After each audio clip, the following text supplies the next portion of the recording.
ఎవరితో మాట్లాడకూడదు, ఎవరితో ఫ్రీగా మాట్లాడినా ఎందుకు మాట్లాడావు, మా అక్క చెల్లెళ్ళ వాళ్ళ దగ్గరికి వెళ్తే ఎందుకు వెళ్ళావు అనేటువంటి గొడవ స్టార్ట్ చేస్తారు సార్. మామూలు వంట రూమ్ లో వెళ్తారు సార్, వంట రూమ్ లో వంట చేసుకుంటూ చాకు తీసుకొని కోసేసుకుంటుందండి. నిజంగా ప్రాణాలు తీసుకునే అంత భయంకరమైన గొడవలు అంశాలు ఉన్నాయమ్మా మీ ఇద్దరి మధ్యన? నేను ఎక్కడ కూడా ఏం జరిగినా కూడా నేను అతను ఒక మాట పల్లె తనలేదు. ఏదైనా ఉంటే నన్ను నేను హింసించుకున్నా.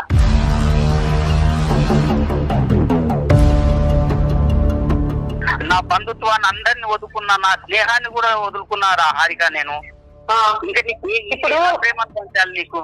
నేనేం వదులుకోలేదు నీ కోసం. రోజు వచ్చి నువ్వు ఇంటికాడ కూర్చుని లైన్ స్పెండ్ చేయంటే నీకు తప్పు అయిపోయింది. అప్పుడు ఈ పంచాయతీ అంతా పట్టుకెళ్ళి అందరికి వినిపించేటట్టు చేస్తున్నావు నువ్వు.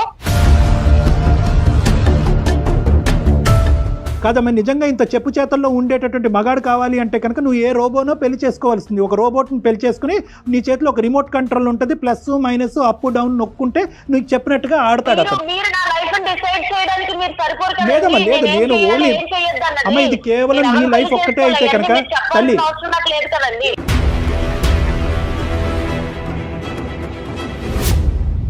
డాక్టర్ గారు ఏం చెప్తున్నారు, మీరేం మాట్లాడుతున్నారు, మీరెవరు అని అడుగుతున్నారు. అది డాక్టర్ అయినా అవ్వండి, ఇంకెవరన్నా అవ్వండి, నాకు ఎవరు ఇష్టం లేదు. అది ఏదన్నా మీ ఇద్దరు మా ఇద్దరు హారిక గారు ఇంకెవరి ద్వారా నాకు ఇష్టం లేదు. నువ్వు చెప్పినట్టే వింటున్నాను కదా హారిక. ఏంటన్నా నువ్వు చెప్పినట్టే వింటున్నాను? నువ్వు ఆవిడ టీచరు, నువ్వు స్టూడెంటా? బాగుందయ్యా మీ స్కూలు. నేను చెప్పినట్టు వింటున్నాను అని అంటావు, మరి ఆవిడ చెప్పినట్టే విను. మాకెందుకు ఫోన్ చేసావు?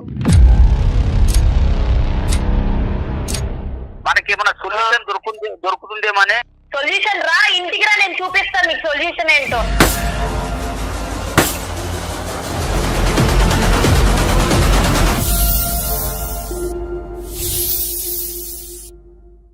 వెల్కమ్ టు అందమైన జీవితం. అందమైన జీవితాన్ని సమర్పిస్తున్న వారు 49 కో స్పాన్సర్డ్ బై అవిస్ హాస్పిటల్. నమస్తే కళ్యాణ్ చక్రవర్తి. నమస్తే జయ గారు. నమస్తే కళ్యాణ్ గారు. రమేష్ అనే ఒక పర్సన్ నుంచి మనకు మెయిల్ వచ్చిందండి. తన భార్యతో తను పడుతున్న ఒక ఇబ్బంది, అది కూడా పీక్ స్టేజ్కి వెళ్ళిపోయింది అనమాట. సో దానికి మీ సలహాలు సూచనలు కావాలని చెప్పి మనకు మెయిల్ చేశారు. సో కాల్ చేశానండి, మాట్లాడదామండి. తప్పకుండా మీరు మాట్లాడాలి, మీ సలహాలు వినాలి, తర్వాత స్టెప్ తీసుకోవాలి అనే స్టేజ్లో ఉన్నావే నేను మనకి ఎపిసోడ్ కింద కన్వర్ట్ చేస్తున్నానండి. ఎందుకంటే ఎలాంటి నిర్ణయం తీసేసుకుంటారో, ఏం జరుగుతుందో అనే ఒక ఆలోచన మళ్ళీ. నమస్తే అండి రమేష్ గారు, నేను జయానండి, అందమైన జీవితం ప్రోగ్రామ్ నుంచి కాల్ చేస్తున్నాను. మేడం నమస్కారం. మేడం నమస్తే అండి. నమస్తే. మీరు మెయిల్ చేశారు, సో నేను డాక్టర్ గారితో మాట్లాడాను. నాతో పాటు డాక్టర్ కళ్యాణ్ చక్రవర్తి గారు కూడా ఉన్నారు. ఓకే మేడం, మాట్లాడతాను మేడం. ఒక్కసారి మీ సమస్యని బ్రీఫ్ గా మాట్లాడండి. రమేష్ గారు నమస్తే. నమస్తే సార్. నమస్కారం సార్. నమస్కారం సార్. చెప్పండి రమేష్ గారు, ఏంటి సమస్య? ఎవరి గురించి? ఎంతకాలం బట్టి? సార్ నాకు మా భార్యదే సమస్య సార్. నాకు ఏంటంటే 10 సంవత్సరాలు అవుతుంది సార్ మాకు మ్యారేజ్ అయ్యి. సార్ మాకు 2 పిల్లలు ఉన్నారు సార్. మాకు ఒకరు 7 years, ఒకరు 6 years సార్. ఓకే. మేము ఇక్కడ హైదరాబాద్ లో నివాసం ఉంటున్నాం సార్. ఇక్కడ ఉద్యోగ రీత్యా ఇక్కడికి వచ్చేసి ఇక్కడ ఉంటున్నాం సార్ మేము. అయితే నాకు సాయంత్రము 6ంటికి జాబ్ అయిపోతుంది సార్.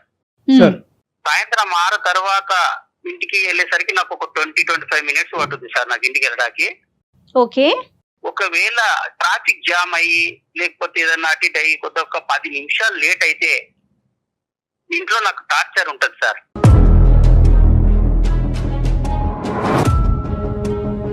ఏంటంటే ఎక్కడికి వెళ్ళావు, 10 నిమిషాలు ఎక్కడికి వెళ్ళావు నువ్వు, 10 నిమిషాలు ఎక్కడికి వెళ్తారు, ఎందుకు తొందరగా రాలేదు, ఇలాంటి టార్చర్స్ మొదలైతాయి మేడం.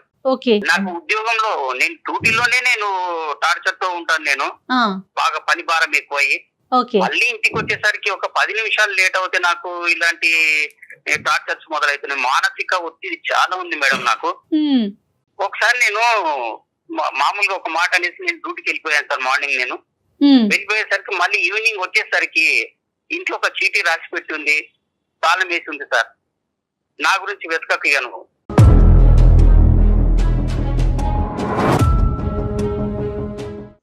నేను ఎక్కడికైనా వెళ్ళిపోతున్నానని.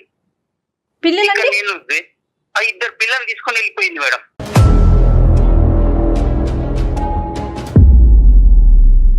కాదు ఏంటి సార్ సంఘటన ఏం జరిగింది, దానికి ముందు ఏమైంది? మామూలుగా టీ అడిగాను సార్ నేను. ఆ టీ అడిగిన దానికి కూడా అంటే మామూలు అంతకంటే ముందు రోజు ఏమంటే కొంత 10 నిమిషాలు లేట్ వచ్చాను సార్ నేను డ్యూటీ నుండి. మళ్ళీ లేట్ గురించి లేట్ అయ్యారనేదే? లేట్ అయ్యే దానికి మామూలు చిన్న చిన్న సమస్యలు సార్, ఇవి పెద్ద సమస్యలు కావు సార్. చిన్న సమస్యలకి అవి పెద్దగా చేసుకొని నాకు మెంటల్ టార్చర్ పెట్టేస్తుంది సార్.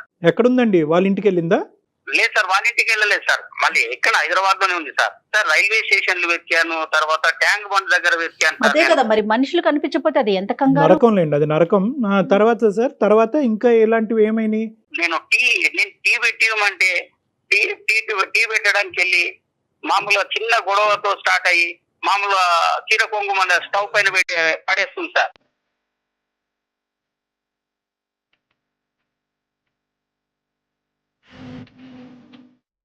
నేను కంగారు పడి మళ్ళీ దానికి పోయి ఆర్పాను సార్. ఆర్పి మళ్ళీ ఏమైంది, ఎందుకు ఇంత చిన్న 2 మాటలు అనుకున్న దానికి మళ్ళీ అంత పెద్ద చేసుకోవడం ఎందుకని నేను ఆర్పేస్తాను సార్. నేను ఆఫీస్ లేనటువంటి రోజు లేదంటే ఆఫీస్ అయిపోయిన తర్వాత ఇంట్లో మీరిద్దరు ఉన్నప్పుడు మీ ఇద్దరి మధ్యన ఎటువంటి భేదాభిప్రాయాలు రావటం వల్ల ఆవిడ ఇంకా ఆత్మహత్య ధోరణిలోకి వెళ్తున్నారు? అంటే ఆవిడ మాట మీరు వినాలా, మీ మాట ఆవిడ ఆలకించాలా? అదే సార్, ఆమె మాటనే వినాలి సార్ నేను. అదేంటి అది డబ్బులా, ఇంటి పని వంట పనా, లేదంటే ఏదైనా ఇన్వెస్ట్మెంట్సా, పిల్లలకు సంబంధించిన అంశాలా, లేదంటే అన్నిటికీ ఆవిడ మాట వినాలా? లేదు సార్, పిల్లలు తర్వాత ఇన్వెస్ట్మెంట్ ఇవన్నీ ఏమి కాదు సార్. కాకపోతే నా మాట వినాలి నువ్వు.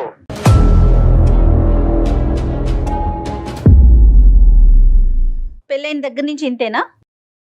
పెళ్ళైన దగ్గర నుంచి ఇంతే మేడం. మామూలుగా ఒక 2-3 నెలలు మామూలుగా ఉన్నారు మేడం. ఎన్ని సంవత్సరాలు అవుతుందండి మీకు పెళ్ళయి? 10 సంవత్సరాలు అవుతుంది మేడం. ఇద్దరు పిల్లలు. ఇప్పుడు మా వాళ్ళు ఉన్నారు సార్. మా వాళ్ళ దగ్గరికి నేను వెళ్ళాను అనుకోండి, మా అక్క చెల్లెళ్ళ వాళ్ళ దగ్గరికి వెళ్తే ఎందుకు వెళ్ళావు అనేటువంటి గొడవ స్టార్ట్ చేస్తారు సార్. వాళ్ళ దగ్గరికి వెళ్ళొద్దు, నేను ఎవరి దగ్గరికి వెళ్ళొద్దు, నేను ఎవరితో మాట్లాడకూడదు, ఎవరితో ఫ్రీగా మాట్లాడినా ఎందుకు మాట్లాడావు ఈ అనుమానంతో మళ్ళీ ఇంటికి వచ్చిన తర్వాత ఏమన్నారు సార్, మళ్ళీ 10 తర్వాత ఇలాంటి టార్చర్ స్టార్ట్ చేస్తుంది సార్. 10 తర్వాత టార్చర్ స్టార్ట్ చేసిన తర్వాత 11-12 అవుతుంది సార్ మాకు ఈ గొడవ, చిన్న చిన్న గొడవలు. ఇంట్లోంచి వెళ్ళిపోవటం ఒకటి, చీర కొంగు ఏమొచ్చి స్టవ్ మీద వేసి తను హామ్ చేసుకునేటటువంటిది ఇంకా ఏమైనా ఉన్నాయండి ఇలాగా? ఇంకా ఉన్నాయి సార్. మామూలు వంట రూమ్ లో వెళ్తా సార్, వంట రూమ్ లో వంట చేసుకుంటూ చాప్ తీసుకొని పోసేసుకుంటుందండి.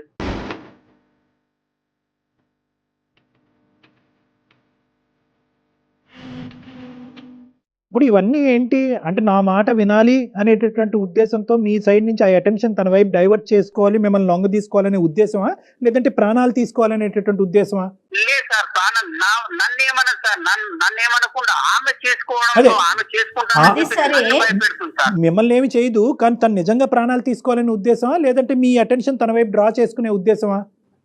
సార్ ఆ టైంలో నేను అటెన్షన్ లేకపోతే ఏమన్నా జరగవచ్చు కదా సార్. అదేలేండి, తన ప్రయత్నం కాస్త నిజం అవ్వచ్చు. ఓకే, అర్థం అవ్వచ్చు కదా సార్. నేను అటెన్షన్ లో లేకపోతే నేను ఏమన్నా అవ్వచ్చు సార్. అంటే అలర్ట్ గా ఉంటాను సార్. నేను ఏ టైంలో ఏమవుతుంది మళ్ళీ అటు చూసేసరికి ఏదో ఒకటి చేసేసుకుంటాను సార్. సార్ ఇంకోటి ఒకసారి హ్యాంగ్ కూడా చేసుకుంటారు, హ్యాంగ్ చేసుకోవడానికి కూడా ప్రయత్నం చేసింది సార్. దానికి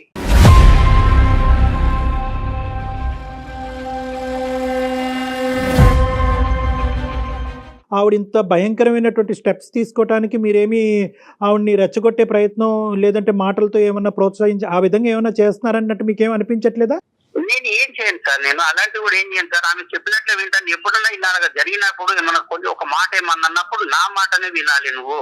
మీకేమన్నా అలవాట్లు ఉన్నాయా సార్? మీకేమన్నా అలవాట్లు ఉన్నాయా, డ్రింకింగ్ కానీ స్మోకింగ్ కానీ?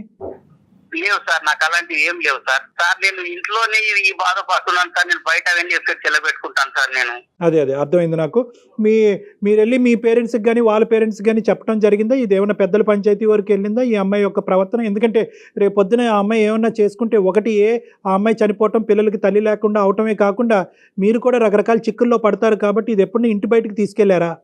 లేదు సార్, వాళ్ళ పేరెంట్స్ తో కూడా మాట్లాడాను సార్. వాళ్ళ పేరెంట్స్ ముందు కూడా సూసైడ్ చేసుకోవడానికి అటెంప్ట్ చేసింది సార్.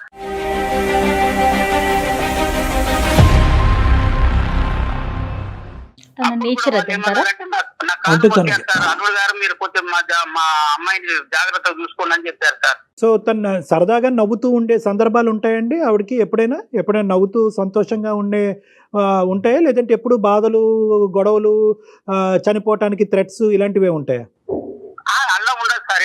కాకపోతే ఏంటంటే ఎప్పుడు నేను చెప్పినట్లు వింటే హ్యాపీ. సంతోషంగా ఉంటుంది సార్. ఆమె చెప్పినట్లు వినాలి, రైట్. ఆమె ముందు కూర్చోవాలి, ఆమె చెప్పిందే చేయాలి. ఇంట్లో ఫైనాన్షియల్ గా అంటే మొత్తం ఇల్లంతా ఎవరు చూసుకుంటారండి? తనే హ్యాండిల్ చేస్తారా మీరా? తనే హ్యాండిల్ చేస్తుంది మేడం. డబ్బులంతా తనే చూసుకుంటారు, ఎవరికి ఇవ్వాలన్నా ఏం చేయాలన్నా. సో ఇంకొక పాయింట్ మీరు ఏం చెప్పారంటే కనుక గొడవ పడతారు కానీ మిమ్మల్ని తిట్టడం కానీ అసభ్యకరంగా తిట్టడం కానీ మిమ్మల్ని హాని చేయటం కానీ అవి చేయదు. ఏం చేస్తారు, నన్ను ఏమన్నది సార్. కాకపోతే ఏంటంటే ఆమె ఏమన్నా చేసుకుంటే నాకు భయం సార్. నాకు ఒక మానసికమైనటువంటి ఒత్తిడికి లోనయ్యాను సార్ నేను. ఆఫ్ కోర్స్ అది భయంకరమైనటువంటి నరకం లేండి. ఎందుకంటే ఆఫీస్లో కూర్చోలేరు, ఇంట్లో కూర్చోలేరు, ఎక్కడ నిలబడలేరు. తనకు కావాల్సినటువంటి విధానం భర్త పాటించాలి అంటే కనుక తన ప్రాణాలు తీసుకోవటం గురించి కూడా తను వెనకాడదు. తన బాధ్యత ఏంటి, పిల్లలకి తల్లి ఏంటి, రేపొద్దున నిజంగా తను చేసేటటువంటి అటెంప్ట్ నిజమయ్యి తన ప్రాణాలు పోతే కనుక రేపొద్దున వచ్చే పరిస్థితి ఏంటి అన్నది కూడా అమ్మాయికి అర్థం కావట్లేదు. మరి ఒకసారి ఆవిడతో ఏమైనా మాట్లాడదామంటారా? ఆవిడ ఫోన్ ఏమండి మీ వైఫ్ తో ఏమైనా మాట్లాడొచ్చా? మనం డాక్టర్ గారితో మాట్లాడించొచ్చా? వద్దు మేడం. మళ్ళీ నన్ను ఇంటికి వెళ్ళిన తర్వాత నన్ను ఏం చేస్తున్నా నాకు భయం వేస్తుంది మేడం. నాకు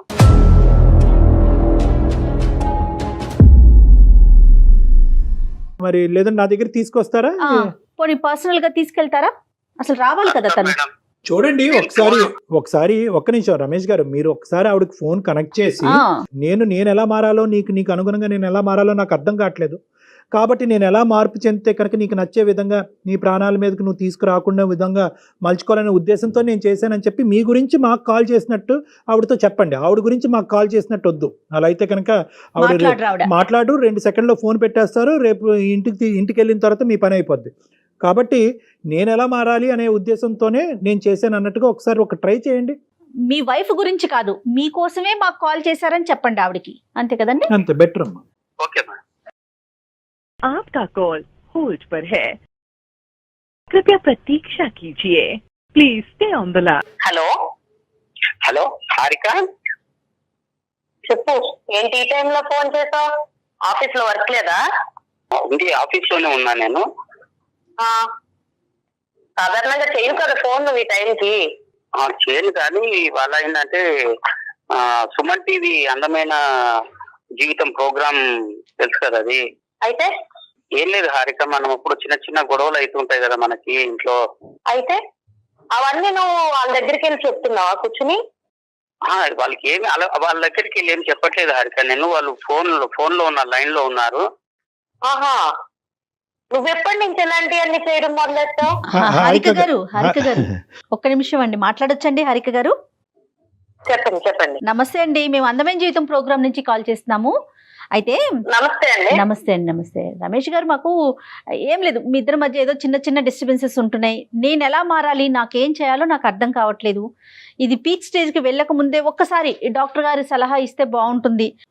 కాదండి, అవన్నీ నాకు చెప్తే సరిపోతుంది కదా, మీ అందరికి చెప్పాల్సిన అవసరం ఇక్కడ అందరూ అంటే ఎవరు లేరండి, మీరు జస్ట్ ఫోన్ కాల్ లో ఫోన్ కాల్ లో అయినా సరే. అతను ఈ రోజు ఏంటంటే ఇప్పుడుకొచ్చి మీ ఇద్దరి మధ్యన ఉండేటటువంటి పరిస్థితిని ఎవరికి వివరించలేదు, ఎవరికి చెప్పుకోలేదు. ఇది మీరు కూడా అంగీకరిస్తారు కదమ్మా?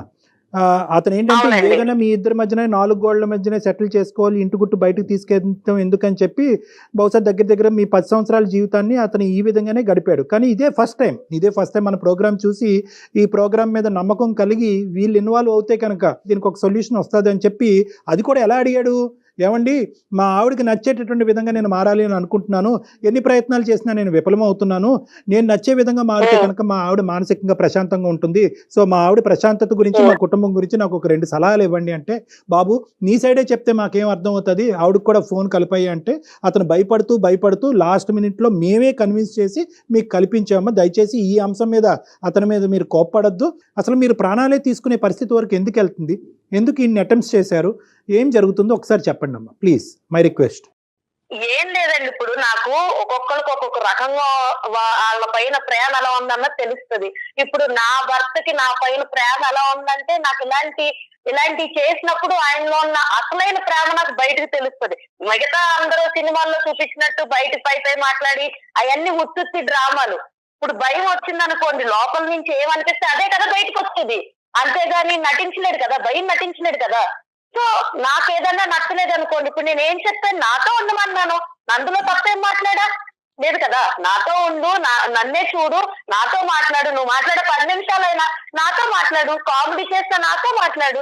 నేను మా అమ్మగారి ఇంటికి వెళ్ళినా కూడా ఈయన్నే తీసుకుని వెళ్తాను, ఎందుకంటే నాకు అక్కడ కూడా ఒకదాన్ని ఉండడం ఇష్టం లేదు కాబట్టి ఈతో ఉండాలనుకుంటున్నా. అందులో తప్పేమని చెప్పండి. అతను మీతో ఉండాలి అన్నది అది ఫుల్ఫిల్ చేయలేకపోతున్నాడా, చేయగలుగుతున్నాడా?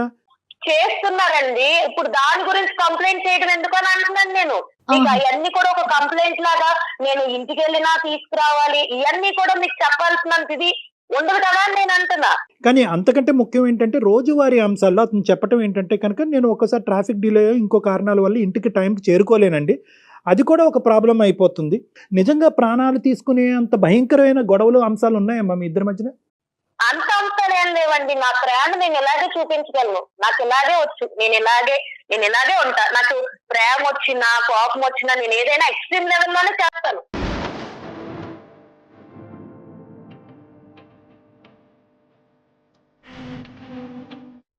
నేను అలా లేనండి, చిన్నప్పటి నుంచి నేను ఎలాగే పెరిగాను. మరి దాని వల్ల పక్కన ఉన్న వాళ్ళకి ఇబ్బంది కలుగుతుంది కదండి. కాదమ్మా, ఒక నిన్ను హింసించుకోవటం అనేది ఒక అలవాటు ఎలా అవుతుందమ్మా? నిన్ను హింసించుకోవటం, బాధ పెట్టుకోవటం ఎలా అలవాటు అవుతుంది? నువ్వు గీసినటువంటి బొమ్మలాగే నలుగురు అందులో ఉండాలి అనేటటువంటిది ఎంతవరకు పాసిబుల్ అవుతుంది? పోనీ అతను గీసినటువంటి విధంగా నువ్వు ఉండగలవా? ఇక్కడ థింగ్ ఏంటంటేనండి, నేను నలుగురిని ఉండాలని నేను కోరుకోవట్లేదు. ఒకటి, నేను ఆయన పెళ్లి చేసుకున్నాను, ఆయన నన్ను పెళ్లి చేసుకున్నాడు, నాకు నా మనిషి అన్నవాడు నాకు తగ్గట్టు ఉండాలన్నది నేను అనుకుంటున్నాను. నేను మా అమ్మ నాన్న వదిలేసి వచ్చినప్పుడు ఇతనే నా ప్రపంచం అనుకున్నప్పుడు నాకు నచ్చినట్టు నేను ఉండాలనుకుంటాను, అందులో తప్పేం లేదు కదండి. ఇంకొకటి, నేను ఎక్కడ కూడా ఏం జరిగినా కూడా నేను అతను ఒక మాట పల్లెత్తి అనలేదు, ఒక రోజు కొట్టింది లేదు, ఒక రోజు ఏం చేసి తిట్టింది కూడా లేదు. ఏదైనా ఉంటే నన్ను నేను హింసించుకుంటున్నా. అంటే ప్రేమ దక్కించుకోవాలి అంటే కనుక అవతల వ్యక్తిని భయపెట్టి బెదిరించి లొంగ తీసుకుని ఉక్కిరి బిక్కిరి చేసి నువ్వు నన్ను ప్రేమించకపోతే కనుక నేను చెప్పినట్టు నువ్వు వినకపోతే నేను చచ్చిపోతాను అనేటటువంటి మాటలు బట్టే ప్రేమ? అదొకటేనా నీకు తెలిసినటువంటి ప్రేమ, ఒక మనిషి దగ్గర దక్కించుకునే ప్రేమ? నాకు ఇదే తెలుసండి, నాకు ఇలాంటిదే తెలుసు. నా సైడ్ నుంచి ప్రేమ అంటే ఇలాగే ఉంటది, నాదన్నీ ఎక్స్ట్రీమ్ లిమిట్స్ లోనే ఉంటది. మరి తప్పమ్మా, అలా ఉంటది అంటే కనుక రేపొద్దున మీ పిల్లలు కూడా పెద్ద అయిన తర్వాత అమ్మ నువ్వు ఇలా ఉంటే కనుక మేము చచ్చిపోతాం, అమ్మ నువ్వు ఎగ్జామ్ రాయాలంటే మేము చచ్చిపోతాను, అమ్మ నేను ఫెయిల్ అవుతే నేను చచ్చిపోతానని చెప్పి మిమ్మల్ని బెదిరిస్తారు. విధానం ఉంటే కనుక మార్చుకోవాలమ్మా. సారీ, మీరు ఏదో చెప్తున్నారు రమేష్ గారు. ఈ ప్రేమ కోసం, మన పిల్లల కోసము, నా తల్లిని, నా తండ్రిని, నా బంధుత్వాన్ని అందరిని వదులుకున్నా, నా స్నేహాన్ని కూడా వదులుకున్నారా హారిక? నేను ఇంకా ఇప్పుడు ప్రేమ పంచాలి నీకు. నేనేం వదులుకోలేదు నీ కోసం. రోజు వచ్చి నువ్వు ఇంటికాడ కూర్చుని నాతో టైం స్పెండ్ చేయంటే నీకు తప్పు అయిపోయింది. అప్పుడు ఈ పంచాయతీ అంతా పట్టుకెళ్ళి అందరికి వినిపించేటట్టు చేస్తున్నావు నువ్వు. నిన్ను వదిలిపెట్టి ఎక్కడికన్నా వెళ్తున్నానా నేను ఇంటికి వచ్చాక? వెళ్ళినప్పుడు నీకు సమస్య లేదు కదా, ఇప్పుడు దాన్ని ఎందుకు పెద్ద సమస్య కింద చూపిస్తున్నావు? నీకు కానటువంటి సమస్య నీకు ఇప్పటికీ కూడా నువ్వు చేసేటటువంటి భయంకరమైనటువంటి వికృతమైనటువంటి పనులు ఇప్పటికీ మీకు అర్థం కావట్లేదు. ఇవన్నీ వికృతమైనటువంటి పనులు. చెంగేమో వచ్చి స్టవ్ మీద వేయటము, ఇంట్లోంచి పారిపోవటము, ఉరి తీసుకోవటానికి ప్రయత్నం చేయటము, విపరీతమైనటువంటి భయంకరమైనటువంటి ప్రయత్నాలు నా అలవాటు. చిన్నప్పటి నుంచి నా ప్రేమను వ్యక్తపరచడం, ప్రేమను దక్కించుకునేటటువంటి విధి విధానాలు ఇదే అని చెప్పి మీరు గొప్పగా చెప్పుకోకండి అమ్మా. నెంబర్ 1 అని చెప్తున్నారు తనే. ఇది ఎక్స్ట్రీమ్ అని మీకు తెలిస్తే కనుక ఆ ఎక్స్ట్రీమిటీ అనేటటువంటిది మార్చుకోవాల్సినటువంటి బాధ్యత మీ మీద ఉంది. ఒకప్పుడు మీరు మార్చుకోలేరు, కెపాసిటీ మీకు అది లేదు అంటే కనుక మాలాంటి వాళ్ళ దగ్గర రండి, అది రెక్టిఫై చేస్తాం. కానీ దయచేసి నేను చెప్పేది ఏంటంటే ఈ వాతావరణం పిల్లలకి చూపెట్టద్దమ్మా. ఇందాక నేను ఒక మాట అన్నాను, రేపొద్దున మీ అమ్మాయి కానీ మీ అబ్బాయి కానీ అమ్మ నాకు ఇది జరగకపోతే సూసైడ్ చేసుకుంటాను, అమ్మ నాకు ఇది జరగకపోతే మేడ నుంచి దుంకుతాను, అమ్మ ఇది జరగకపోతే టాబ్లెట్స్ మింగుతానంటే ఎలా ఉంటుందమ్మా నీకు? మీ అలవాటు ఇదేరా, అదే అలవాటులో కంటిన్యూ అవ్వండి అని మీ పిల్లలకు చెప్తారా? ఇప్పుడు అంత దూరమే వస్తే నేను అప్పుడు ఏదనిపిస్తే అదే చేస్తానండి. ఇప్పుడు నేను అంత దూరం నాకు లేదు. ఇప్పుడు నాకేంటంటే నా భర్త నాతో ఎలా ఉండాలన్నదే నాకు ముఖ్యం. చెప్పండి చెప్పండి. చేయాల్సిందంతా చేసి హారిక అంటే ఏం సరిపోద్ది? ఇప్పుడు నిన్నెవరు ఇవన్నీ బయటకు మాట్లాడమన్నారు ఫస్ట్?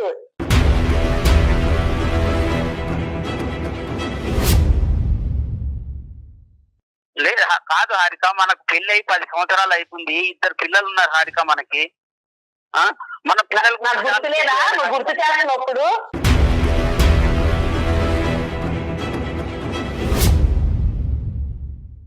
అందుకే కదా నువ్వు సరిగ్గా సరిపోద్ది కదా. నువ్వు అలాంటి ఏమి చేయనప్పుడు నేను ఎందుకు అలాంటి పనులు అంటే చేస్తాను? సరిగ్గా అంటే ఎలా ఉండాలని కోరుకుంటున్నారు హారిక? నాకేం లేదండి. ఆఫీస్ అయిపోయాక వచ్చి నాతో పాటు కూర్చొని టైం స్పెండ్ చేయాలి, నాతో మాట్లాడాలి, ఏదన్నా ఉంటే నాతో షేర్ చేసుకోవాలి. అన్ని నేనే అవ్వాలని నేను అనుకుంటున్నా. అందులో తప్పే ఉంది. ఇక ఆయనకంటూ సొంత ప్రపంచం లేదా? నువ్వు చెప్పి నేను ఏం పాటించట్లేదు హారిక. నేను ఇంట్లో ఉండట్లేదు, ఎక్కడికైనా బయటకు వెళ్తున్నాను హారిక. ఇప్పుడు నేను అలాంటి టైంలో నేను అలాంటి అటెంప్ట్స్ చేస్తున్నాను చెప్పు. నువ్వు ఏదన్నా నేను చెప్పింది చేయకపోతేనే కదా నేను చేస్తున్నాను. అమ్మ నువ్వు అడిగేటటువంటివన్నీ అడుగుతున్నావు, అతను ఏమంటే చేసేటటువంటివన్నీ అతను చేస్తున్నానని అంటున్నాడు. ఇప్పుడు వచ్చి నువ్వు చేయలేకపోతున్నావు, ఇది చేయలేకపోతున్నావు అని చెప్పి ఒక్కటి కూడా ఇది చేయలేదు, ఇది చేయలేకపోయాను మీరు చెప్పలేకపోయారు. ఓన్లీ థింగ్ ఏంటంటే మీకు కావలసినటువంటి విధంగా అతను ఉన్నాడు, ఇప్పటికీ ఉన్నాడు. కానీ ఏంటంటే అతను ఏమన్నా ఆ గీత దాటి అటువైపు వెళ్తాడనేటటువంటి ఆలోచనతో ఏంటంటే మీరు అటో గీత ఇటో గీత దాటి దాన్ని బ్లాక్మెయిల్, నేను చచ్చిపోతాను అనేటటువంటి దాంతో ముడిపెట్టి ఇంకా ఇంకా ఇంకా ఇంకా లొంగ తీసుకునేటటువంటి ఒక పిచ్చి ప్రయత్నం మీరు చేస్తారు. కాదు హారిక, భయంతో లొంగ తీసుకుంటారా, ప్రేమతో లొంగ తీసుకుంటారా? ఏ వ్యక్తినైనా ఎవరినైనా ఇంత పోసుగుచ్చినట్టు ఒక మగాడు కానీ ఆడదు కానీ సంసారం కాపురాలు చేయలేరమ్మా. ఇంపాసిబుల్. అతని వ్యక్తిత్వం బట్టి అతను ఉంటాడు, మీ వ్యక్తిత్వం బట్టి మీరు ఉంటారు. At the end of the day మీ ఇద్దరి మధ్యన ఒక బంధం ఉంటుంది, ఆ బంధానికి ఒక ప్రేమ ఉంటుంది, అంతేగాని ఇదేదో 2 1 2 2 2 4 2 3 6 అన్నట్టుగా ఉండదమ్మా. ఇది జీవితం. అది బహుశా నీకు ఎవరు చెప్పలేదు, ఇప్పుడు మేము చెప్తే అర్థం అవుతుంది అనేటటువంటి ఆస్తో నేను ఇలా చెప్తున్నాను. నెంబర్ 1. నెంబర్ 2 ఏంటంటే ఈరోజు నిజంగా ఈరోజు ఎంతో అదృష్టం బాగుంది కాబట్టి ఈరోజు నువ్వు నేను మాట్లాడుకుంటున్నావు అమ్మా. నువ్వు చేసినటువంటి ఒక్క అటెంప్ట్ అయినా కూడా ఈరోజు నిజమై ఉంటే కనుక నీ ప్రాణాలే దక్కుండేవి కాదు. ఒక పనికిరాని కారణానికి ప్రాణాలు తీసుకున్న ఒక భార్యగా, ఒక తల్లిగా చరిత్రలో నిలిచిపోతావు నువ్వు. ఏమన్నా అర్థం ఉందా? మీకేమన్నా క్యాన్సర్లు ఉన్నాయా? రేపో మాపో చచ్చిపోతున్నారా? లేదంటే ఇంకేమన్నా బలమైనటువంటి ఫైనాన్షియల్ బలహీనతలు ఉన్నాయా? తినటానికి తిండి లేదా? పడుకోవటానికి ఇల్లు లేదా? ఏం లేదు మీకు. అన్నీ ఇస్తే దేవుడు అన్నీ ఇస్తే ఇదొక రోగమేమో అని అనుకోవాలి మనం. నిజంగా నాకు కోపం వస్తుందమ్మా. ఇది కాదమ్మా బతికేటటువంటి విధానం. నీకు విపరీతమైనటువంటి యాంగర్ మేనేజ్మెంట్ ప్రాబ్లమ్స్ ఉన్నాయి, అది ఒక మానసిక రోగం. దానికి ట్రీట్మెంట్ తీసుకోవాలమ్మా నువ్వు.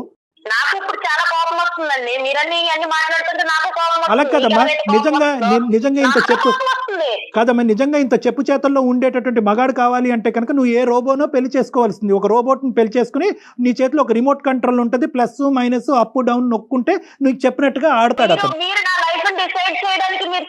లేదమ్మా, లేదు, నేను ఓన్లీ అమ్మ ఇది కేవలం నీ లైఫ్ ఒక్కటే అయితే కనుక తల్లి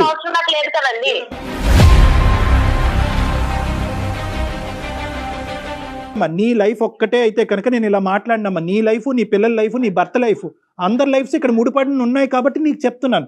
నీకొక్కదానికి చెప్పేటటువంటి కెపాసిటీ నాకు లేకపోవచ్చు. అర్థమయ్యే విధంగా డాక్టర్ గారు చెప్తుంటేనే మీరు మాట్లాడే విధానం అర్థమవుతోందండి. మీరు ఎలా మాట్లాడుతున్నారు? డాక్టర్ గారు ఏం చెప్తున్నారు, మీరేం మాట్లాడుతున్నారు? మీరెవరు అని అడుగుతున్నారు. ఏమండి పద్ధతేనా? నాకు ఇదంతా కాదండి. నాకు ఇంకొక పర్సన్ మా రిలేషన్ లో దూరడం నాకు ఇష్టం లేదు.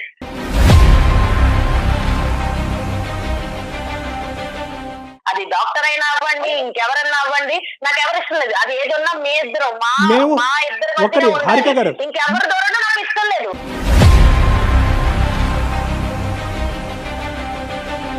సూపర్, కరెక్ట్ హారిక గారు. ఈ సెకండ్లో మేము ఫోన్ కాల్ కట్టి బయటకు వెళ్ళిపోతాం. మీకు ఒక 1 వీక్ టైం ఇస్తాం. మీ ఇష్యూని రిజాల్వ్ చేసుకుంటారా?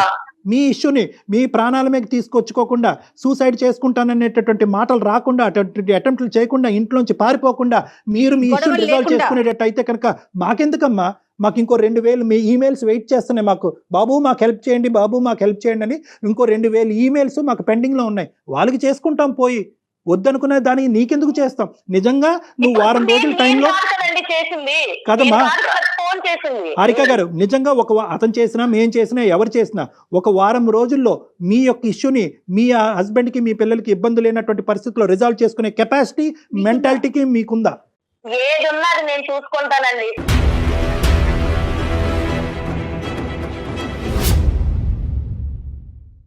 ఎలా ఉండాలి, ఎలా చేయాలి, ఏం చేయాలి అన్నది నాకు ఎవరు చెప్పినా నచ్చదు. అమ్మా నార్సిస్టిక్ పర్సనల్ అంటారు, అహంకార ధోరణి. వినాలంటే నేను అదే అనుకుంటా. పెళ్ళై నేను వచ్చిన తర్వాత ఇతనే నా ప్రపంచం, ఇతనే నా సర్వస్వం అనుకున్నప్పుడు నేను ఏం చెప్తే ఆయన కూడా ఉండాలి.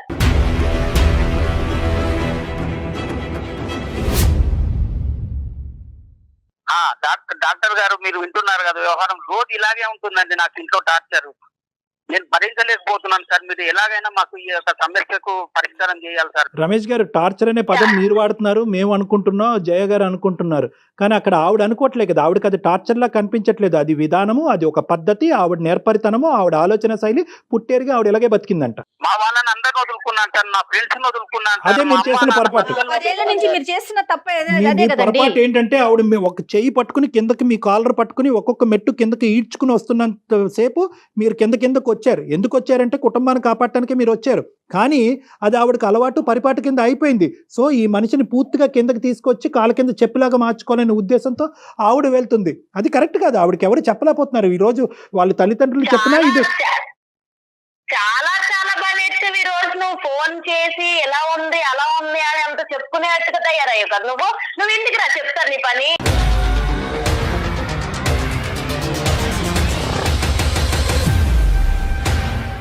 హారిక సారీ అమ్మ మేమేమైనా తప్పుగా మాట్లాడితే క్షమించండి. కానీ ఒక్క నిమిషం ఇంటికి రాస్తే చూద్దాం అని చెప్పి ఈరోజు ఇప్పటి వరకు అతను చూడలేదు అని అన్నావు. ఇప్పుడు ఏంటంటే అతను చూస్తాను అని అంటున్నావు. అతను చూస్తావో నువ్వేమన్నా చేసుకుంటావు అనేటటువంటి భయంతో మాకుంటుంది. ఒక్క 2 నిమిషాలు మనం మాట్లాడుకుందాం. ఒక్క నిమిషం హారిక. ఇప్పుడు ఇదంతా కాదండి, నాకు ఇప్పుడు కోపం తెప్పించాడు మా ఆయన. ఇవన్నీ మీకు చెప్పాల్సిన అవసరం లేదు. ఫస్ట్ థింగ్ నాతో మాట్లాడాలి, లేదా ఏదైనా ఉన్నా ఇలా ఉంది ఇలాంటి థాట్ ఉండాలంటే నాకు ముందు చెప్పాలి. నాతో నువ్వు 190 సార్లైనా మాట్లాడాలి. నువ్వు నన్ను పెళ్లి చేసుకున్నావు కాబట్టి నాకు చెప్పాలి. ఎన్నిసార్లైనా నువ్వు చెప్పాలి. నేను వినకపోతే నాకు అర్థమయ్యేలాగా నువ్వు చెప్తూనే ఉండాలి. నేను వినకపోతే నా చేతిలో ఉండదు.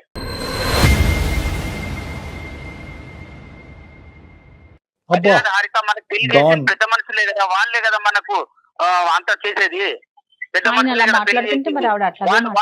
చెప్తారు కదా మనకి. అతను గట్టిగా మాట్లాడితే ఆవిడ చేయిపోయి ఏదైనా చేసుకుంటదని చెప్పి అతను పిల్లిలాగా అతను ఉన్నాడు. కాదమ్మా హారిక. హలో హారిక అమ్మా, చెప్పండి. నీకు చెప్పేటటువంటి కెపాసిటీ, స్థాయి, స్తోమత బహుశా ఎవరికి లేదేమో. అలాంటి వాడు ఎవరు ఇప్పుడు వచ్చి భూప్రపంచమే పుట్టెరుగు ఉండడు. కానీ నేనేమంటున్నానంటే ఒక్కసారి ఇదే పని ఏదైతే కనుక నువ్వు నచ్చక మీ ఆయన ఆత్మహత్య ధోరణి ఇదే రేపు పొద్దున ఫ్యూచర్ గురించి నాకు అనవసరం అండి, ఈ రోజు గురించి నేను బతుకుతాను అని చెప్పి ఏదో మాట్లాడుతున్నావు. కానీ రేపొద్దున నీ పిల్లలు ఇదే చూసి అమ్మ మేము కూడా చచ్చిపోతామమ్మా అనేటటువంటి మాట అంటే కనుక అది మీరు ఏకీభవిస్తారా? ఒక ప్రాబ్లంకి అది సొల్యూషనా? నేను అందుకే అంటున్నానండి, నేను ఫ్యూచర్ గురించి ఇప్పుడు ఆలోచించను. అండ్ ఇంకా మేము ఏం గొడవ పడినా ఏం చేసినా సరే అది మేమిద్దరం ఎక్కువ ఉన్నప్పుడే నేను ఎక్కువ గొడవపడ్డాను. కానీ పిల్లల ముందు నేను అంత ఎక్కువగా అయితే గొడవపడిన సందర్భాలు అయితే లేవు. అమ్మా ఇది ఎంతకాలం నీ ఫ్యూచర్ ఎక్కడో లేదమ్మా. నీ ఫ్యూచర్ ఏం 100 కిలోమీటర్ల దూరంలో లేదు. ఇది ఒక 10 రోజుల్లో, ఒక 2 నెలల్లో, 1 సంవత్సరం దూరంలోనే ఉంది. ఇటువంటి ధోరణి నీ పిల్లలకు అలవాటు అవటానికి, ఇటువంటి ధోరణిలో మీ భర్త కూడా మాట్లాడటానికి, లేదంటే ఈ హింస భరించలేక నువ్వు చెప్పి చేస్తున్నావు. అతను చెప్పకుండా చేస్తాడు. అప్పుడేం చేస్తాడు? హారిక నా ఆలోచన అంతా నువ్వు నా పిల్లలే హారిక, మీరే నాకు సర్వస్వం హారిక. నాకు అంత ఆలోచన ఉన్నాడు అయితే నువ్వు ఇట్లా ఫోన్లు కలిపి ఫోన్లు చేయించి మాట్లాడించాడు కాదు. కానీ నువ్వు మాట్లాడుకో. నువ్వు చేసినంత చూసాను, నువ్వేం చేసావు కూడా నాకు అర్థమైంది. నీకు ఎంత సంధిస్తే నువ్వు ఎలాంటి పనులు చేస్తావో కూడా నేను ఊహించగలను. అందుకే నేను ఎంత కూడా నీకు గ్యాప్ ఇవ్వకుండా నువ్వు టైం అయ్యేకి ఇంటికి రావాలన్న, అందులో నేను నిస్వార్థంగా ప్రేమించాలని అనుకుంటున్నా. అందులో తప్పే ఉంది. నీకు అది ఇబ్బంది అయిపోతుందా? నాకు తెలియక అడుగుతున్నాను. కాదు హారిక, నేను కాదని ఎక్కడికన్నా వెళ్ళానా రాధిక? నేను ఎక్కడికన్నా వెళ్ళానా? కంప్లైంట్ లేనప్పుడు నీకు వెళ్ళనప్పుడు, నీకు కంప్లైంట్ లేనప్పుడు ఇప్పుడు ఎందుకు దాన్ని పెద్ద కంప్లైంట్ కింద చూపిస్తున్నావు? మరి కాదు హారిక, నువ్వు చెప్పినట్టే వింటున్నాను కదా హారిక. ఏంటన్నా నువ్వు చెప్పినట్టే వింటున్నాను? నువ్వు ఆవిడ టీచరు, నువ్వు స్టూడెంటా? బాగుందయ్యా మీ స్కూలు. ఇదంతా కాదు, నేను చెప్పినట్టు వింటున్నాను అని అంటే మరి ఆవిడ చెప్పినట్టే విను. మాకెందుకు ఫోన్ చేసావు? ఇక్కడ కర్ర ఎరగకూడదు, పాము సాగకూడదు అంటే ఎలాగా? మేము గట్టిగా చెప్తుంటే నువ్వేమో ఆ అమ్మాయి కాళ్ళ వేళ్ళ పెట్టుకుని బతుమాలుతున్నావు. సరే నీ భయాలు నీకు ఉండొచ్చు, ఇంటికి వెళ్ళేటప్పటికి ఆ అమ్మాయి ఏమవుతుందో అనే భయం నీకు ఉండొచ్చు. కానీ ఈ సమస్యకి పరిష్కారం ఎలాగా? ఆ తల్లిదండ్రులు చెప్పలేరు, ఎదిరింటోళ్ళు పక్కింటోళ్ళు చెప్పలేదు, ఒక డాక్టర్ గారు, ఒక సీనియర్ యాంకర్ గారు చెప్పలేరు. ఇంకెవరు చెప్తారు? ఆవిడకి ఎవరో ఒకరు చెప్పాలి కదా. మేము ఒక విధంగా తీసుకెళ్తుంటే నీ కాలు పట్టుకుంటా, నీ పాలు పట్టుకుంటా, నువ్వు సమయం అంటే ఏంటి? హారిక నువ్వు చూసుకోకపోవటం కాదు, హారికానికి అవసరానికి మించి నువ్వు చూసేసుకున్నావు. హారికానికి కావాల్సినటువంటి ప్రేమ అవసరానికి మించి ఇచ్చేసావు. ఆవిడకి సరిపోవట్లేదు, ఎన్ని బకెట్లైనా ఇంకా నిండట్లేదు ఆవిడకి. ఇప్పుడు మళ్ళీ మేము ఎలా మాట్లాడితే కనుక అక్కడేం గొడవ అవుతుందనే భయంతో ఇంకా నేను అసలు సిసలుగా నేను ఇంకా మాట్లాడలేకపోతున్నాను. నాకు భయం వేస్తుంది ఇక్కడ. ఇన్ని మాటలు అనిపించాలని నన్ను చోపి ఫోన్ చేసింది లేదా మెయిల్స్ పెట్టింది. నిన్ను ఇన్ని మాటలు అనిపించడానికి కాదు హారిక, మనకేమైనా సొల్యూషన్ దొరుకుతుందేమోనే నేను కాల్ చేశాను నేను. ఆహా, సొల్యూషన్ రా, ఇంటికి రా, నేను చూపిస్తాను నీకు సొల్యూషన్ ఏంటో.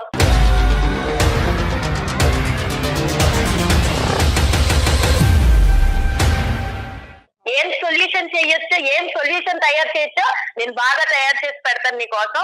నువ్వైతే ఆఫీస్ అయితే చక్కగా 6:30కి ఇంటికి వచ్చి ఏం సొల్యూషన్ ఉందని నువ్వు చూద్ది కానీ, నీ కల్లారా నువ్వు చూద్ది కానీ. థ్యాంక్ యూ సో మచ్ అండి మీ అందరికి. మీరు మాట్లాడింది నాకు హారిక అమ్మ దయచేసి అమ్మ ఒకటి, నువ్వు అతనికి ఏం సొల్యూషన్ ఏ సూప్ పెడతావో నాకు తెలియదు, కానీ నేను ఒకటే అడుగుతున్నాను, ఒక్కసారి అవకాశం ఉంటే కనుక ఈ రోజు అతను చేసినటువంటి తప్పుకి బహుశా అతను మీకు కాల్ చేసి మేమే అతన్ని ఇబ్బంది పెట్టి బలవంతంగా నీకు కాల్ చేయించడం జరిగింది. ఎందుకంటే ఎక్కడో చోట ఒక సానుకూలమైనటువంటి పరిష్కారం ఈ ప్రాబ్లంకి ఉంటుందేమో అనే ఉద్దేశంతో నేనే కలపండి అంటే అతను చాలా భయంతో కలిపాడు. ఇందులో అతను తప్పేం లేదు, బహుశా ఏదైనా తప్పు ఉంటే నాదే. నేను ఒకటే మిమ్మల్ని రిక్వెస్ట్ చేసుకునేది ఏంటంటే, ఒక్క 2-3 రోజులు శాంతియుతమైనటువంటి వాతావరణంలో నా క్లినిక్ వైపు నుంచి మీరు వెళ్ళేటట్టుగా అయితే ఒక్కసారి నా క్లినిక్ రండి ప్లీజ్, మనం కూర్చొని మాట్లాడుకుందాం. సరే అండి, నాకైతే ప్రస్తుతానికి ఎవరి వాదనలు ఎవరి పరిష్కారాలు వినే ఉద్దేశం అయితే నాకు లేదు. మొత్తానికి ఈ రోజు మీరైతే మాట్లాడారు కాబట్టి థ్యాంక్ యూ సో మచ్. దానికోసం అయితే ఉంటాను మరి.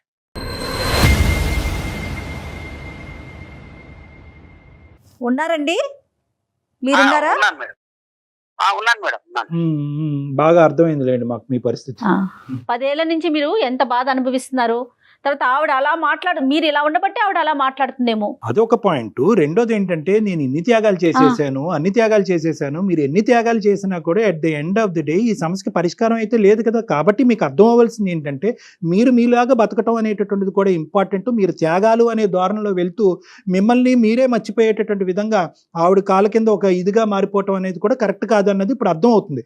మీరే తెలిసి తెలియకుండా ఆవిడకి నేను లొంగ తీసుకునే కొద్దీ ఇంకా తొక్కే కొద్దీ మా ఆయన ఇలా అవుతాడు అనేటటువంటిది అలవాటు చేశారు. ఇక్కడ మీ జుట్టు అందించేశారు, జుట్టు అందించారు. ఇప్పుడు ఏంటంటే టూ లేట్. ఇప్పుడు ఇదంతా మాట్లాడుకో, మొక్కగా ఉంది మానే వంగునా అని అంటారు. సో ఇదంతా టూ లేట్. స్టార్టింగ్ లోనే ఏంటి నువ్వు చేసేటటువంటి డామినేషన్, ఇది కరెక్ట్ కాదు.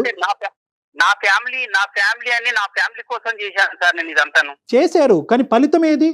ఆ బకెట్ ఎక్కడ నిండింది? ఆ సంతృప్తి ఎక్కడొచ్చింది? ఇంత చేసినా కూడా ఆవిడ నోట్లోంచి ఒక్క పదం వచ్చిందా? ఏమయ్యా నాయన నువ్వు ఇన్ని చేసావు, ఇన్ని త్యాగాలు చేసావు అని ఒక్క మాట వచ్చిందా? కానీ నెగిటివ్ గా కూడా ఏం చెప్పలేకపోతున్నారు కదా కళ్యాణ్ గారు. అక్కడ నెగిటివ్ గా లేదు. ఆవిడ చెప్పేది ఏంటంటే, ప్రేమ దక్కించుకోవటం అనే దానికి ప్రాసెస్ ఇదేనంట.